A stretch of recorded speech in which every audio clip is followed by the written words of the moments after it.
Dalam nama Bapa dan Putra dan Roh Kudus, amin. Bu Bapak, saudara yang terkasih, kaum muda, adik-adik, salam bantul kasih, berkah dalam.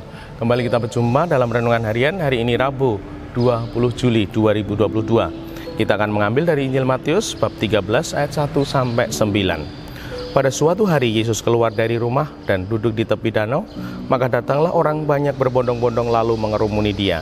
Sehingga Yesus naik ke perahu dan duduk di situ, sedangkan orang banyak semuanya berdiri di pantai.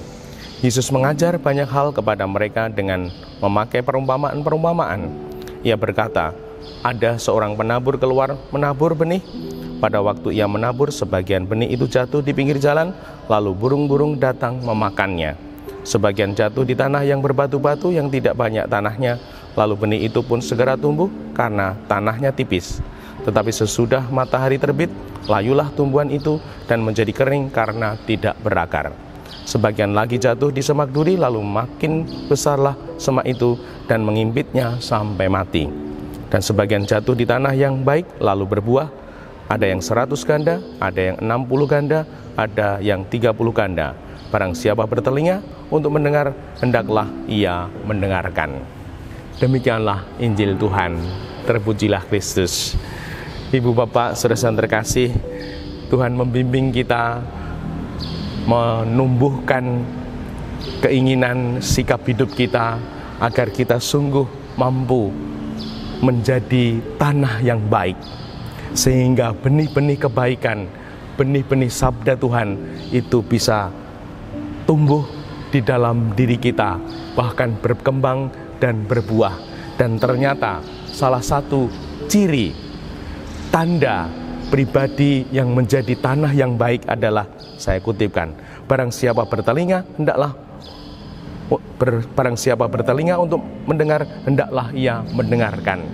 Jadi kita akan menjadi tanah yang baik kalau kita punya sikap dan kemampuan untuk mendengarkan. Artinya apa? Kita mendengarkan dari kanan, dari kiri, dari depan, dari belakang, dan kemudian meresapkan itu semua. Apa yang perlu, apa yang semestinya, apa yang terbaik yang harus dinyatakan untuk keluarga kita, untuk lingkungan masyarakat kita. Dalam keluarga ada ibu, ada bapak, ada anak. Apakah ibu didengarkan? Apakah bapak didengarkan? Apakah anak didengarkan? Kalau sungguh semuanya didengarkan, pasti pilihan-pilihan, keputusan-keputusan akan lebih baik, bahkan mungkin akan lebih bijaksana. Dan ini semua membimbing kita untuk lebih banyak mendengarkan daripada berbicara, sehingga sungguh apa yang kita bicarakan, apa yang kita katakan adalah hasil dari apa yang kita dengarkan, sehingga akan makin bermakna, bahkan berguna untuk keluarga, lingkungan masyarakat gereja kita. Dimuliakan Tuhan kini dan sepanjang masa. Salam bantul kasih, berkah dalam.